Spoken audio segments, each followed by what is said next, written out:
So now we have the option buttons in place, so it gives us the three choices. We have our OK cancel, they've been sat there for a while. We now have to add the code behind the OK button that will determine which of these has been selected and therefore change the highlighted cells on the Excel file.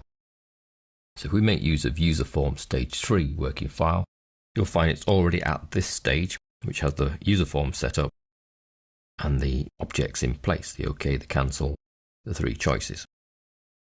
To access the OK code, we double click, which takes us into what it currently does, which is you clicked OK, so we'll comment that out. Now the first stage we need to do is to actually pick up the cells that are highlighted. So we need to declare a variable to hold those. So let's do dim z as range. So that will be the range that is selected.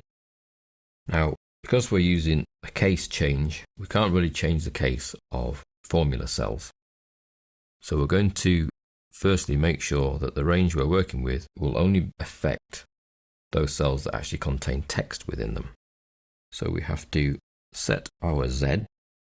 So our little object Z is now going to hold the cells that are selected. So that's selection.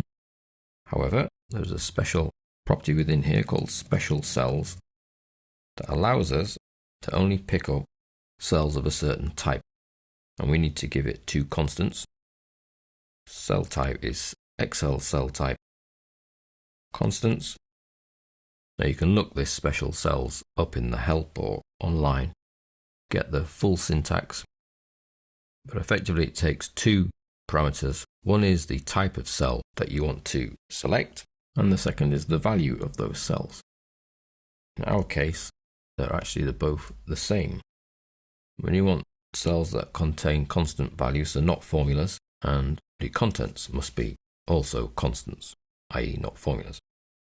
So that little line there, instead of just picking up the whole selected range, picks up the cells within the selected range that meet our requirements. Then we need to run through to find out which of the options has been selected. So let's add a little comment. If uppercase. So we're going to run an if statement that checks whether the uppercase option has been selected. So we need the name of our object, which is if opt upper. Then we're actually checking if it's true or not, because it can only have a true or a false value, either it's selected or not. And as we've seen earlier, if we're checking for a Boolean value, we don't need to actually say if opt upper is true. We can drop the is true on the assumption, if you say if opt upper, is that you're checking for a true value. So if opt upper is true, then we'll add our end if now before we forget. So within our if statement, we then need to loop through all the values in our selected range and change them into uppercase. For each x in z, and the VBA knows that z is a range because we've declared that up here. Don't forget to put net x, and within there we need to set the value of x, so the given cell at that point in time, is going to be equal to u case, so uppercase, of the current value of x. So if the uppercase button is selected, so if opt upper, because that's the option name, then we're going to loop through every value in Z, Z being the selected cells that meet our requirements, which is that they are constants. And we're going to change them from their current value to their uppercase value. And we simply repeat that same loop 2 more times, but for each of the different option buttons. So if lowercase, which is opt lower, then we change into L case. And then for title case, we're checking for opt title.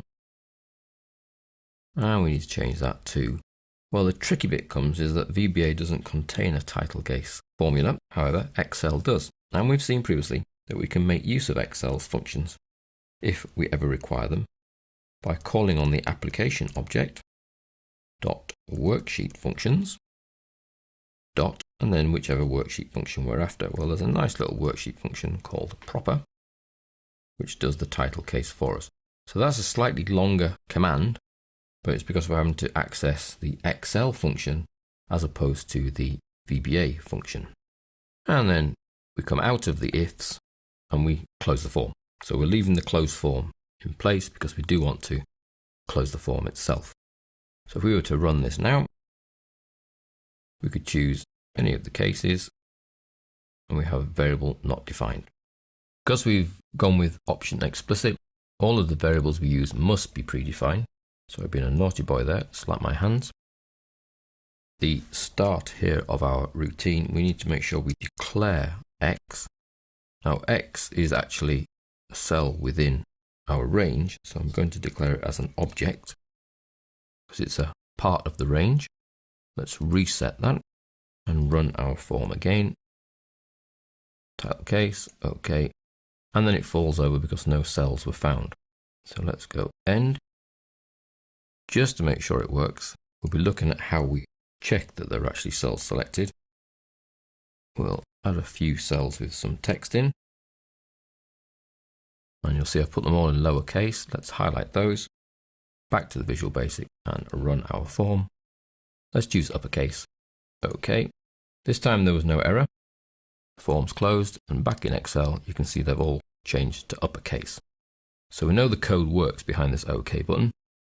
What we need to do is, before we actually allow the calling of this function, we need to make sure that the cells have been selected.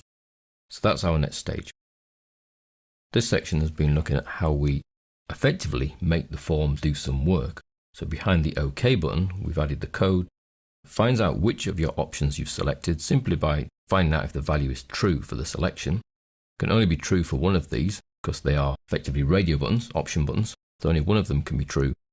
And then we loop through the selected files, making the changes we've set out. So we either change them all to uppercase, all to lowercase, or all to title case, here using an Excel function as opposed to a VBA function.